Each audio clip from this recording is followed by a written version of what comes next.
Hey there everyone, this is Jim from Just Push Play, Ottawa's video game web show, and today I'm with the owner of iPLAY. So, it's been a long journey, that's for sure. When was iPLAY founded, just for the people that don't know? The idea probably came around 2000, and we kind of mulled around, and I had pretty much a LAN set up in my house permanently. I had another company that I was running that was IT based, and because of that we had a lot of computers around the house, so I actually had at 1.9 computers networked in my own home. And being a gamer all my life, back then there weren't that many multiplayer games, but Unreal Tournament found its way on there, and I believe the first Wolfenstein multiplayer game found its way there. So I just had neighbors and friends come over and we gamed it up. And I mean, these weren't essentially gamers per se, but they're just guys just coming out, and I used them as like guinea pigs, and it was a hit. I mean, we played till 4:30 in the morning, and they had no concept of time, and they thought it was amazing. And so everyone oh no, the server just went down. Anyways, for a long time I thought, hey, this might be a good business idea, but again, it's pretty much uncharted territories. I did my research. There was internet cafes. I went to visit some in Toronto and Montreal, and they're a little sketchy. It's dark. People were primarily going in doing their own thing, so you'd have one guy surfing the web, and one guy doing emails, someone doing a report on Word, and some people gaming, but no one's really interacting. They're kind of doing their own thing. So, and a lot of these places are pretty sketchy, so nothing you would send your kids to or drop off.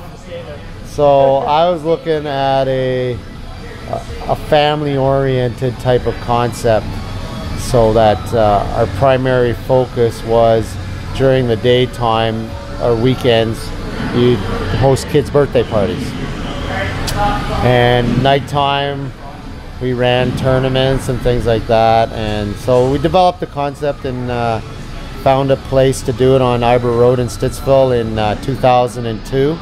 So we were open the spring 2002, I believe May 1st. And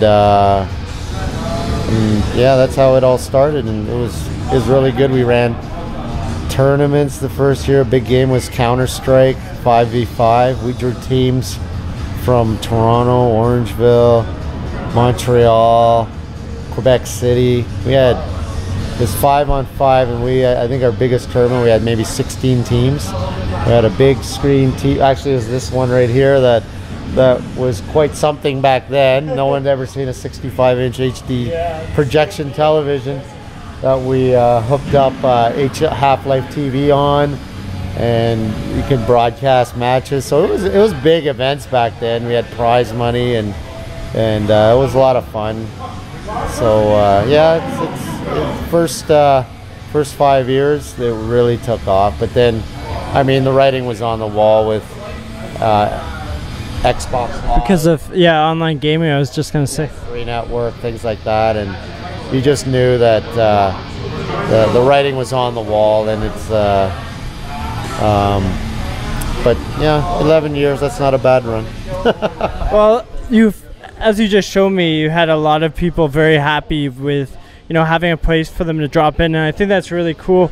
That's why I'm doing these interviews, because I think more credit needs to be given to those that went into the uncharted territory, for sure, and kudos for that. But definitely, you said that the experience of trying to get the lease, that was an interesting story. So if you can elaborate on that, because we're inside the Sensplex right now, in case people aren't aware. iPLAY is in the Sensplex where the Ottawa Senators practice. So if you just go over that and just let people know how that happened, that'd be awesome. That he can have an interview. I don't mind. He's wondering. He's. I don't think you want. See. I don't think you want him over here. I think he ate something bad for dinner. Oh, okay. Chili beans and beer. Yeah, I don't know. I think it was something nasty, whatever it was. They don't call him the dirty farmer for nothing. That's his gamer tag. But well, we were on Iber Road in Stittsville, and we had a lease there for 5 years. And as our lease was expiring, I had some contacts who are involved with the Ottawa Senators, and the people who built this actual facility, which is associated with the Ottawa Senators. And I believe they had an artificial mini rink up here where they were trying to charge people $50 an hour to warm up their goalie or something. I'm not sure, and no one used it. So they were looking for something to fill this that would fit this facility. I mean, they host tournaments 10 months of the year. Yeah. And tons and tons of kids. You know, a lot of out-of-town teams, and a lot of spare time between games. So it kind of meshed together perfectly, where I was kind of looking for space because the Iber Road location, albeit was ideal for when we started, being central. I grew up in this area, so it's kind of perfect distance between Canada and Stittsville, so I thought I could draw from both. And being a specialty type of place, I thought it'd be a destination location, so people wouldn't mind driving there. So the rent was a little lower than if you went to Centrum or you know, prime retail space. So that was the only place I could kind of picture it working. So it suited our needs at that time. But moving here with this walk-by traffic, which we never had back on Iber Road because it was industrial park, that was perfect. It fit their needs perfectly. It kept the kids, you know, from running around the facility and getting into trouble. So at that time, it was awesome, and we moved seamlessly over here within a matter of a week. Just pretty much downsized. We had our own restaurant facility at the other location, but because they have a restaurant here, we kind of partnered with them to do our birthday parties, team parties, and things like that. So it was and that part of the business is not what we're about, so it was more of a necessity, but more of a headache as well. Yeah. So letting them take care of the food and beverage side was fine with me. So well, yeah, we focused on that, and it's been working for a while, but just unfortunately, as of the last 2-3 years, you can see the decline as far as this happening, because you know, when we first opened, the first Xbox just came out. Yeah. And to give you a time frame, and now as it evolves with 2001. Late 2001. Yeah. And now with the evolution of console gaming into more internet-based multiplayer with Xbox Live, PS3 Network, and such. Sadly, I mean, yeah, it's convenient and it's less expensive, but people are just gaming at home with a headset and mic, and I've always I've looked at that as yeah, I knew that's where it was going, but it's kind of sad because there's no face-to-face time. Community. Yeah, there's no. I mean, I always tell people it's like I can go grab a beer from my fridge and call my friend up, and he can do the same, and we can have a talk over the phone. Or I can meet him at the local pub and grab a beer, and we can talk in person. Huge difference, in my opinion. And that's the thing with video gaming as it's evolving now. It's become a very solitary experience, because at the end of the day, the end of the match, at the end of the game, you're sitting by yourself in your room with a headset on. Yeah. You know, like there's no real social contact, and I think that's kind of sad how it's evolving, because you're not going to really make friends at. Exactly. You know, you're not going to. I mean, these people in this room tonight, most of, I don't think they would have met without coming to a place like this, and they've made friends over the years. I can show you pictures of some of these guys when they were, 12 years old, and now they've graduated university, and and they've built friendships. Friendships and relationships that have spanned a decade. So that's a nice feeling to have put something like that together, and absolutely. So do you have the time to play video games yourself, or are you sort of more busy with your family, or just curious? I get the game here, so when I'm working, I'm primarily, if it's not too busy, gaming with the customers. It would be interesting as I go through this change and move away from iPLAY and go to some else, whether I start gaming, because I've got a lot of gaming under my belt over the years. So yeah, I do. At the end of the day, right when you get to the heart of it, this all started because of my love of video games, and it started way back.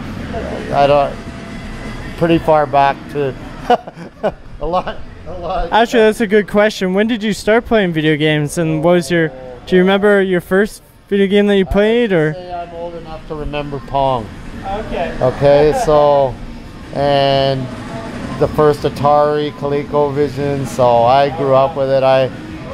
But I've always gravitated to PC gaming, and to this day, it's the preferred platform for me. I'm into shooters. I just think it's the better platform. I just can't play console game because the only ones I play console are sports games. Right. But the ones I'm into, shooters and real-time strategy and RPGs, I'd much prefer the WASD method of, I don't know, it's just the way I am. And NHL or whatever, I'll definitely play Xbox, but it's a preference. But I mean, I doubt I'll be gaming as much, but I'll still be gaming for sure. Well, that's good to know for sure. Just because iPLAY may not continue, at least you're still passionate about your games, and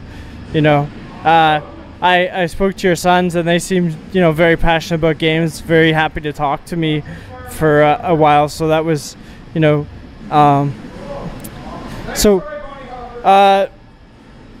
you think you may come back to gaming, like in the future? Do you think you may miss iPLAY, or maybe try it again, or maybe different location? I don't know if that's too many heavy questions for you right now, but I mean, there's a lot of people who are sad to see it go, and it's odd because, I mean, we run summer computer camps and we're turning people away. It's so busy at this time of year. So obviously the business is viable in that way. It's just this part is missing. I mean, everyone's here tonight just because it's our last night, Saturday night of gaming. So the birthday party business has kind of dropped off, but it's still sustainable. But as we go through these summer months and I'm turning people away, it kind of makes you think, why would I stop this, right? It's so busy, and I've told people, I said, you know what, I don't think if I do reopen, I'd be buying my own building and going in, because I'm pretty much done paying ridiculous rent. You look at the numbers you've paid over the years, you're like, whoa, I could have just like Earthworm Jim. Whoa, Nelly. Yeah, it's mind-boggling. I could have built $1 million building by now and paid for it and have something to show for it. So, well, the nature of the beast. So it's part of it. So yeah, I mean, I'm not ruling it out. Yeah. But yeah. Someone did suggest, you know, Barrenhaven or maybe somewhere else. I don't know. You'd probably have to look into it, and you know, that would take time for sure. But you know, I know that if you did build it somewhere else, you know, I would personally, you know, be there supporting it for sure. And I'm sure a lot of people would, you know, because we're just starting to get, you know, just to go back on my equipment, you know, my equipment cost a ton, but it was not possible like a few years ago. So maybe in another 5-10 years, you know, with everyone having their cell phones with recording and all that, and technology, you know, you never know. Maybe if you change locations, you know, sort of found out a better place, good rent, it could have like a bona fide hit for sure, you know. Better location, less expensive. We know the formula, we know what works, we know what doesn't work. So if we do something, we can hit the ground running. Yeah. And that's important, especially for small business, right? You got to know what you're doing. So I mean, most businesses, what's the number? I think was 90%. Oh, you're talking about the failure rate? Yeah, most businesses fail in the first year. I think it is what they say, 85 or 95 or 90. I mean. So, I mean, 11 years for something as wacky and crazy as this. Yeah. I mean, that says a lot. I mean, it's my accountant personally gave me 6 months, so that's all I have to say. Good thing my other company is doing very well at the time, so he's like, you can do whatever you want. So yeah, I proved him wrong. I think I proved a lot of people wrong, and as this last week winds down, it's kind of, look back, it's kind of a little sad feeling for sure, because a lot of these people you see week in or every month or whatever, you're not going to see again as much, or at least in this forum, which is kind of sad. Actually, that reminds me, you know, would you be up to making, like, you know, iPLAY events just so that, you know, everyone's still together, you know, everyone's still staying in contact? Because that'd be pretty cool, you know. Yeah. You still have, you know, I have a few contacts that go gaming, you know, you could talk to them and see if, you know, people still want to get together and game. Like, I'm sure there's a huge number of people that want to do it, and, you know, from there you see how things happen. So how would you feel about that? Yeah, I mean, it'd be hard to do without this business. I mean, we did, I think, 1 or 2 events with Go Gaming, but I mean, knowing the business is winding down, and I mean, it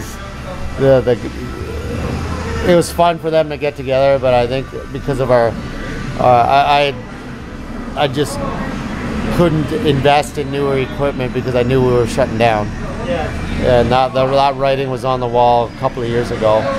So they held a couple of LOL events here, and I think they probably wish the computers were newer and faster and better, but I just couldn't substantiate the cost of upgrading everything, knowing I was on the road out. But I think they had a good time, and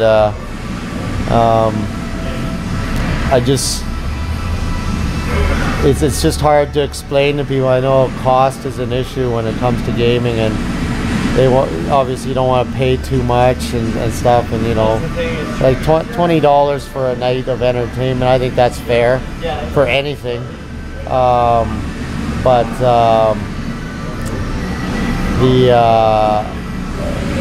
You know, they don't understand how much stuff, you know, unless you have opened up your own business and know what the breakdown. The cost of business is. Exactly. It's hard. You gotta charge X because your cost is Y. Exactly. And somehow X should be more than Y. You know. Yeah. So it's again, without had the budget to go bigger and better, it's I just didn't see it happening as far as investing in new equipment because of the changing landscape, let's put it that way. Yeah.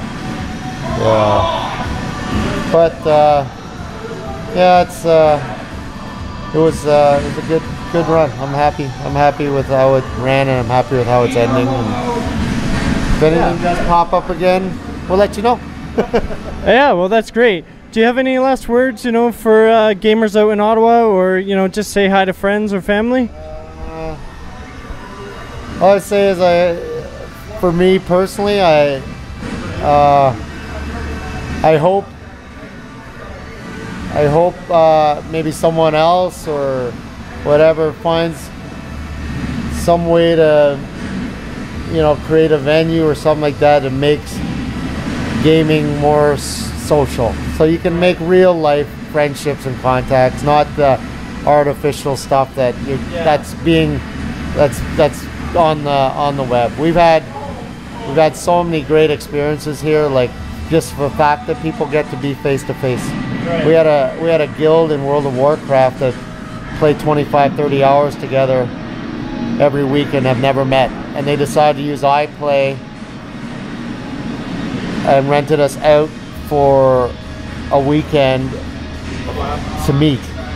And I'll tell you, that was just an amazing experience to watch that. Oh my God, you know, like I play or spend more time with you than my family. Not to say that's a great thing, but you know, to finally have these people in the same room, and what a charge, like just electricity through the whole place of how Memorable weekend. yeah, so I mean, just because that happened, you kind of get an idea of how much better it is when you're in the same room rather than sitting in your bedroom or your basement, you know. Yeah, I'm scared. I'm actually scared that that's where it's going, because it's a huge disconnect. You know, and you as human beings, I think you need to be. Yeah, it have to be social, you know, right? Yeah, and that's the thing with like I mentioned on my goodbye statement, I guess, on Facebook, that you know, this generation coming up, which is hyper connected through social media, you know, Facebook, Twitter, they're going to be the most disconnected, because they're like this, you know, the whole time, and they're not, they don't know how to do this. Yeah, they don't know how to interact in person, but you know, they know how to send the text message even though they're sitting beside someone that they're trying to talk to. Yeah, something like that. And just talking to somebody like this takes practice to develop that skill. It's not innate, it's learned. You know, so I mean, I'm afraid that's where it's going, and it is heading that way, because you know, I walk by and I see it happening all around me, and people get sort of, you know, that's one thing I noticed. You know, you see the older generations, they're not scared to have someone say hello to them in Ottawa, but then you say hello to someone who's like, you know, if I say hello to like a 15 or 18-year-old, they'll like try and pretend to ignore you or something, because they think you're kind of weird for saying hello. Yeah, why didn't you text me that? Yeah, it's true. Again, I don't know what the future's gonna look like, but hopefully, you know, humanity kind of snaps out of this technological trap it's created themselves, and we do. You know, I just love like looking at this and just seeing everyone in the same room and getting up and talking, and they're making friends, right? You know, and it's not, you know, as important as the video games are, as you know, we've both sort of been hinting at, you know, it's the friendship and the bonding and, you know, the interaction and meeting up, you know, the social capital that you know, that's created, for sure. So yeah, it's absolutely it's gaming, or like everything else, is a medium of communication, of interacting, and it's here to stay. It's not going away anytime fast. It's a $1 trillion industry, and it's gonna stay. It's just a matter of how we're gonna interact, and that's the key right now. Is, you know, do you really want it to be such a solitary isolated experience. Yeah, just one person inside. You don't get that warm fuzzy. I tried to have done it, and you just don't get that warm fuzzy feeling of. Yeah, you're game's over. You put your headset down, you're sitting there going, oh, okay. So it's like, oh, okay, maybe I'll go to a movie instead of, you know, oh, maybe I'll see my friends. yeah, That's what it becomes, you know. just stream a movie and stay in my room. That's right, you know. Stay in my room. Oh, I don't feel like going out tonight because, you know, they're like 40 minutes away on the bus or something, or I have to like spend gas, and yeah, that's sort of what it feels like it's coming to. Yeah. All right. Well, I really appreciate you taking the time to speak to me, especially for 25 minutes. So thanks again. And if you ever need, you know, help, if you do decide to come back, or, you know, different location, you know, definitely don't hesitate to ask for help. So I'll be there to help. All right, so thanks for coming in. yeah, thank you for having me. This is Jim from Just Push Play. Keep on gaming, guys. Don't forget, it's a social thing. There you go. Thanks so much, sir. Take care. Bye. Bye.